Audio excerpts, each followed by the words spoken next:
제가 남편을 다시 집으로 들인 건 그가 떠난 지 정확히 10년 만이었습니다. 10번의 봄과 여름, 10번의 가을과 겨울이 지나고 마침내 그 사람은 빈손으로 돌아왔습니다. 퇴직금 2억 원을 들고 태국으로 도망쳤던 남편이 이제는 검게 탄 얼굴과 주름진 손만 남은 채로 말입니다. 제 인생에서 가장 길었던 10년이었어요. 하지만 그에게는 어땠을까요? 어쩌면 순간의 꿈처럼 지나갔을지도 모르겠습니다. 이 이야기는 배신과 상처에 관한 것이기도 하지만 무엇보다 용서와 새로운 시작에 관한 이야기입니다. 물론 쉽지 않았어요. 그날 현관문 앞에 서 있는 남편을 봤을 때 10년 전의 분노가 다시 치밀어 올랐으니까요.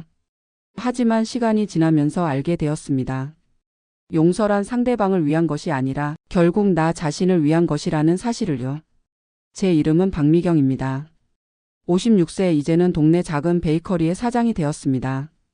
제 남편. 아니 그때는 전 남편이었던 김철수는 58세로 대기업 부장으로 일하다 퇴직한 후 저와 아이들을 버리고 떠났었죠. 그런 그가 10번째 겨울이 지나고 돌아왔습니다. 이제부터 제가 겪은 일을 들려드릴게요. 저와 철수 씨는 대학 때 만났습니다. 그는 경영학과, 저는 국문학과였어요. 도서관에서 우연히 마주친 후 그의 적극적인 구애로 연애를 시작했죠. 결혼은 졸업 후 2년 뒤에 했어요. 철수 씨가 대기업에 입사하고 저는 출판사에서 일하게 된 후였습니다. 처음 10년은 평범했어요. 딸 수진이와 아들 민호가 태어났고 아파트 대출을 갚아나가며 열심히 살았습니다. 철수 씨는 회사에서 승진을 거듭했고 저는 아이들을 키우기 위해 출판사를 그만두고 프리랜서 교정 일을 하며 가정을 꾸려나갔습니다. 그렇게 25년의 결혼 생활이 흘러갔어요. 수진이는 대학을 졸업하고 직장을 다니기 시작했고 민호는 군대를 제대하고 대학교 3학년이 되었습니다. 모든 게 안정적으로 보였던 그때 갑작스러운 일이 일어났습니다. 철수 씨의 회사가 구조조정을 시작했어요. 50대 중반의 나이에 그는 명예퇴직을 권고받았습니다. 처음에는 괜찮아 보였어요. 퇴직금으로 2억 원 정도를 받게 되었고 그동안 모아둔 적금도 있었으니까요. 걱정 마 미경아. 내가 새로운 일을 찾아볼게. 아니면 작은 가게라도 하나 차릴 수도 있고. 그렇게 말하던 철수 씨였지만 퇴직 후 한 달, 두 달이 지나면서 그의 표정은 점점 어두워졌습니다. 재취업은 생각보다 어려웠고 50대 중반의 나이는 새로운 시작을 하기에 너무 늦은 것처럼 느껴졌나 봅니다. 3달째 되던 날 아침 그는 평소와 같이 양복을 입고 외출했습니다. 면접 보러 간다고 했지만 저는 그날따라 이상한 예감이 들었어요. 그의 눈빛이 달랐거든요. 조금 더 오래 바라봤어야 했는데. 조금 더 단단히 붙잡았어야 했는데. 그날 저녁 철수 씨는 돌아오지 않았습니다. 휴대폰은 꺼져 있었고 다음날 아침 은행 계좌를 확인했을 때 퇴직금 2억 원이 모두 인출되어 있었습니다. 공포와 당혹감이 밀려왔어요. 경찰에 신고했지만 성인 남성의 자발적 실종으로 처리되었죠. 3일 후 한 통의 문자 메시지가 왔습니다. 미안하다. 더 이상 이렇게 살 수 없을 것 같아. 앞으로는 혼자 살게. 아이들한테도 미안하다고 전해줘. 그게 전부였어요. 25년 동안 함께 살았던 사람이 그렇게 간단히 모든 것을 정리했습니다. 나중에 알게 된 사실이지만 철수 씨는 태국 방콕으로 떠났다고 해요. 1년에 한두 번 민호에게 짧은 연락을 했지만 저에게는 그 어떤 소식도 없었습니다. 배신감과 분노로 미칠 것 같았어요. 하지만 저에게는 아직 책임이 있었습니다. 대학생인 민호의 등록금과 생활비 그리고 무엇보다 제 자신의 삶을 지켜내야 했으니까요. 철수 씨가 떠나고 난 후 저는 모든 것을 처음부터 다시 시작해야 했습니다. 우선 더 많은 교정 일을 맡았어요. 밤을 새워가며 일했죠. 하지만 그것만으로는 생활이 안 됐습니다. 결국 아파트 대출이 남아있는 집을 팔고 작은 빌라로 이사했어요. 그 과정에서 수진이가 많이 도와줬습니다. 엄마 내가 있잖아요. 우리 함께 이겨낼 수 있어요. 수진이의 그 말이 저에게 큰 힘이 되었습니다. 새로운 시작이 필요했어요.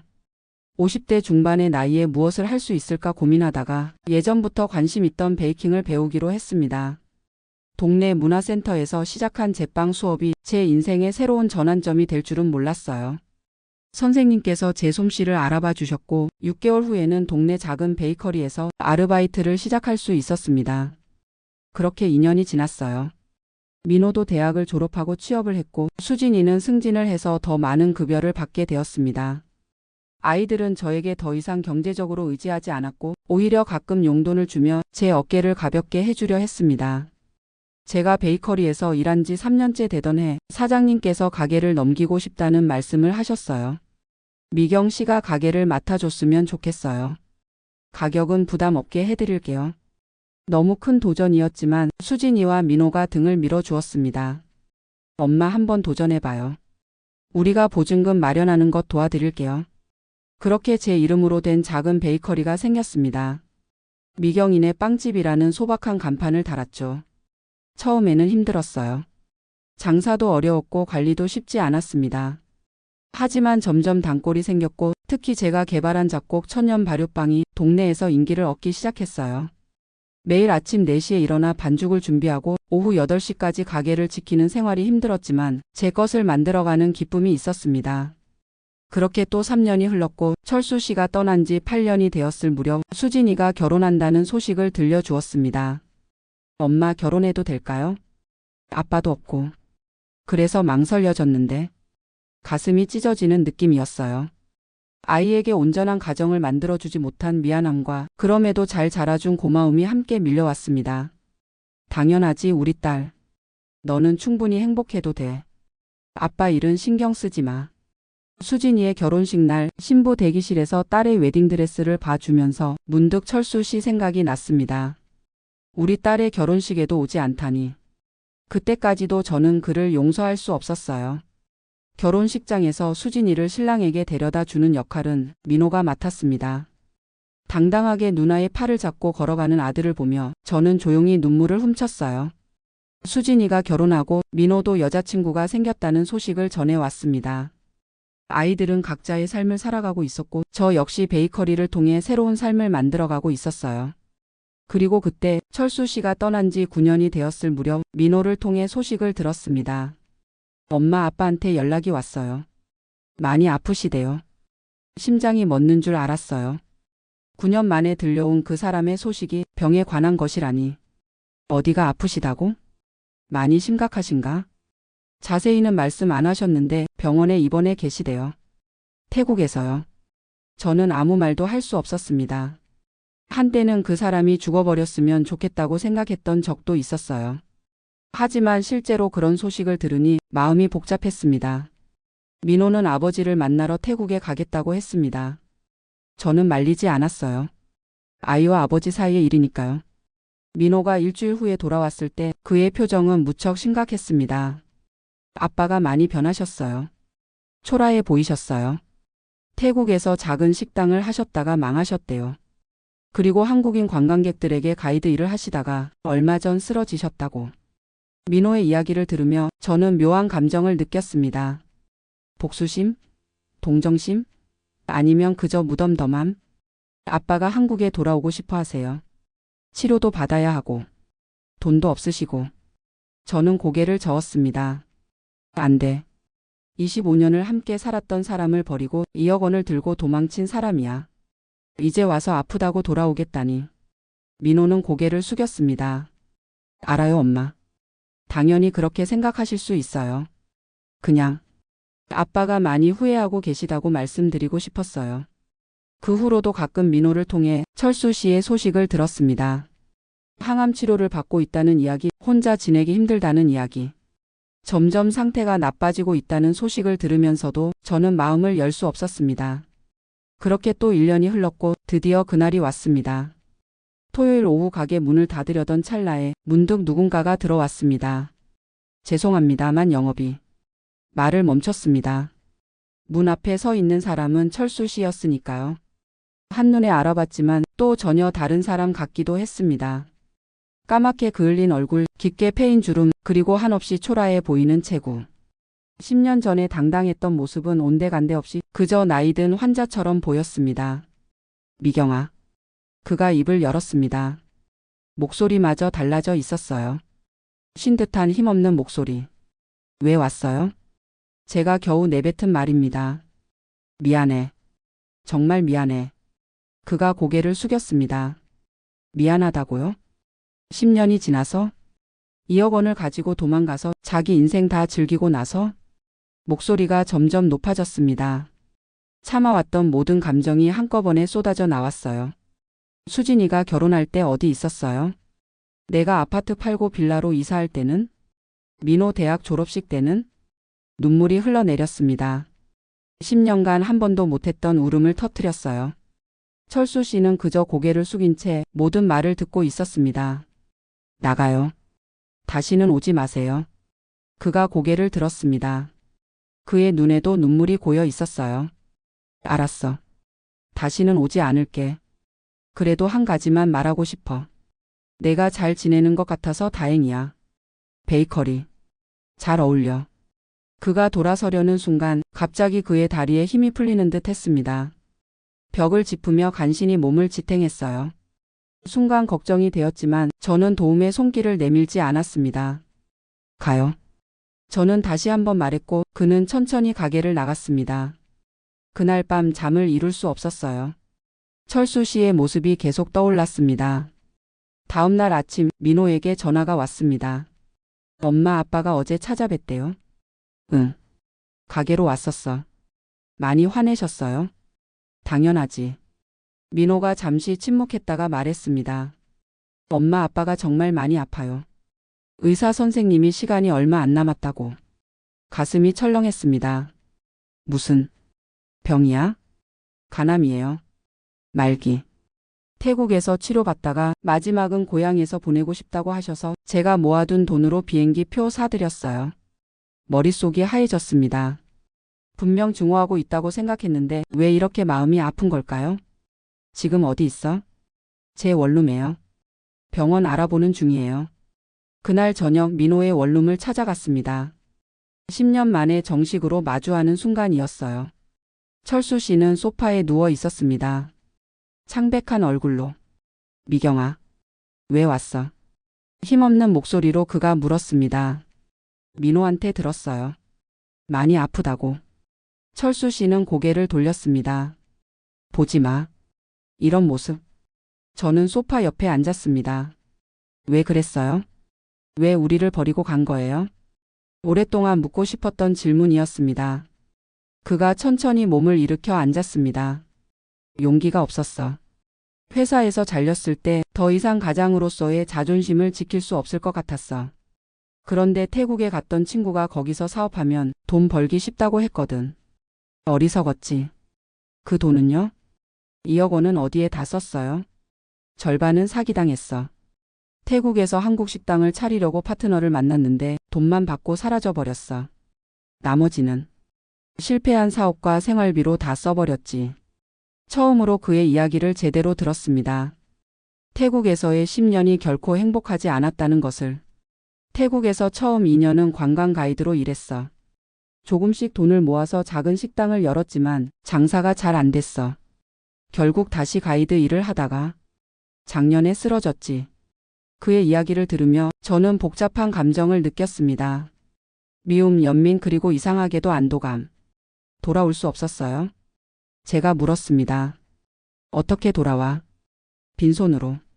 2억 원을 들고 나간 사람이 어떻게 빈손으로 돌아와? 그때서야 이해가 됐습니다. 자존심, 부끄러움 그리고 두려움이 그를 10년 동안 묶어두었던 거예요. 이제 어떻게 할 거예요? 병원에 가봐야지. 얼마나 시간이 남았는지 정확히 알아봐야 해. 남은 시간은 조용히 보내고 싶어. 그 말을 듣는 순간 갑자기 눈물이 났습니다. 25년을 함께 살았던 사람입니다. 미워했지만 또 한때는 사랑했던 사람. 우리 집에서 지내요. 제 입에서 나온 말이 저 자신도 놀라게 했습니다. 안 돼. 그럴 수 없어. 민호도 바쁘고 혼자 아플 때 돌봐줄 사람이 필요할 거예요. 그리고 잠시 말을 멈추었다가 이어갔습니다. 내가 용서하고 싶어요. 철수 씨의 눈에서 눈물이 흘러내렸습니다. 미경아, 나는 용서받을 자격이 없어. 그건 제가 결정할 일이에요. 그렇게 철수 씨는 저의 집, 정확히는 제가 혼자 사는 작은 빌라로 오게 되었습니다. 처음에는 어색했어요. 10년의 공백은 너무나 컸으니까요. 하지만 병원에 데려다주고 약을 챙겨주고 식사를 함께하면서 조금씩 예전의 기억들이 되살아났습니다. 의사 선생님께서는 철수 씨에게 6개월에서 1년 정도의 시간이 남았다고 했습니다. 처음에는 항암 치료를 시도했지만 이미 많이 진행된 상태라 효과가 크지 않았어요. 결국 완화 치료로 전환했습니다. 철수 씨는 점점 약해져 갔어요. 하지만 이상하게도 표정은 더 밝아졌습니다. 미경아, 내가 이렇게 마지막을 너와 함께 보낼 줄은 몰랐어. 그가 어느 날 말했습니다. 운이 좋은 거예요.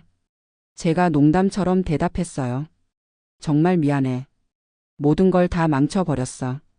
이제 그만해요. 지나간 일이에요. 하지만 그는 계속해서 사과했습니다. 마치 시간이 얼마 남지 않았음을 알고 있는 것처럼요. 철수 씨가 돌아온 지 3개월이 지났을 때 우리는 작은 여행을 떠났습니다. 강원도 속초로. 우리의 신혼여행지였던 곳이죠. 바닷가 펜션에서 이틀을 보내며 오랜만에 행복한 시간을 가졌습니다. 미경아, 내가 평생 가장 후회하는 건 너를 떠난 거야.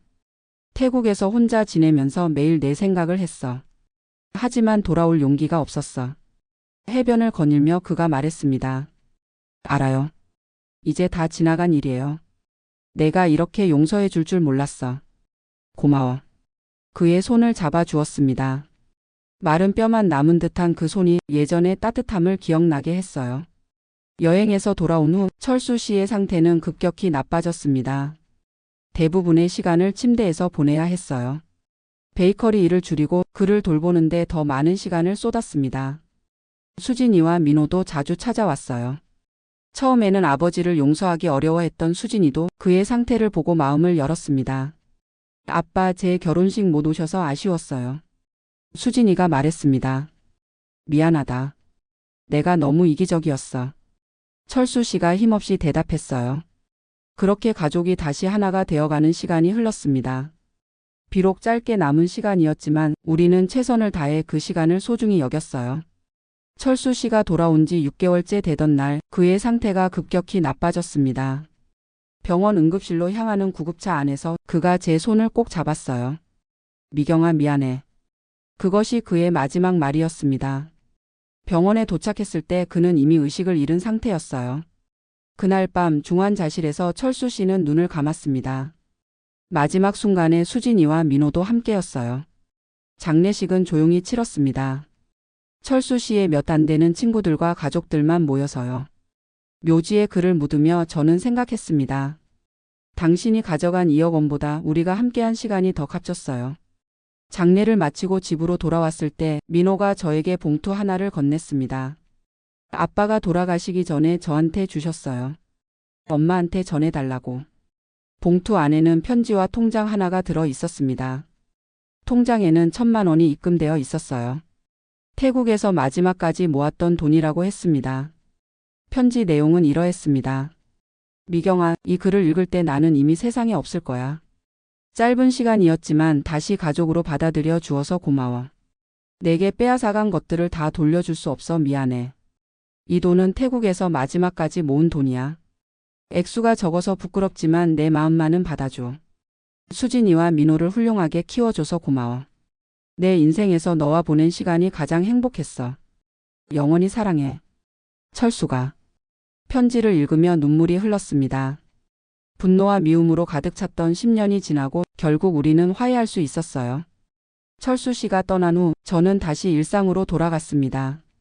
베이커리를 운영하고 아이들과 시간을 보내고 그가 남긴 1,000만 원으로는 수진이가 임신한 아기를 위한 적금을 들었어요. 그의 손주를 위해. 사람들은 종종 묻습니다. 어떻게 그를 용서할 수 있었어요? 저는 이렇게 답합니다. 용서는 상대방을 위한 것이 아니라 결국 나 자신을 위한 것이었어요. 미움은 제 영혼을 갉아먹고 있었고 용서를 통해 저는 자유를 얻었습니다. 물론 모든 것이 완벽하게 해결된 것은 아니에요. 여전히 가끔은 그가 우리를 버리고 간 나를 생각하면 가슴이 아픕니다. 하지만 이제는 그 기억과 함께 마지막 6개월간의 화해와 용서의 시간도 함께 떠올립니다. 철수 씨가 떠난 지 2년이 지난 지금 저는 미경인의 빵집을 조금 더 큰 가게로 확장했어요. 잡곡 천연 발효빵의 인기 덕분에 동네를 넘어 알려지기 시작했거든요. 수진이는 예쁜 딸아이를 낳았고 민호도 곧 결혼을 앞두고 있습니다. 삶은 계속됩니다. 상처와 함께 치유와 함께. 가끔 속초 바다를 보러 갑니다. 철수 씨와 마지막으로 함께한 그 바다. 파도 소리를 들으며 생각합니다. 인생은 참 이상하게 흘러간다고. 퇴직금 2억 원을 들고 도피했던 남편이 10년 만에 빈손으로 돌아와 저에게 가장 값진 선물을 주고 떠났으니까요. 용서와 화해라는.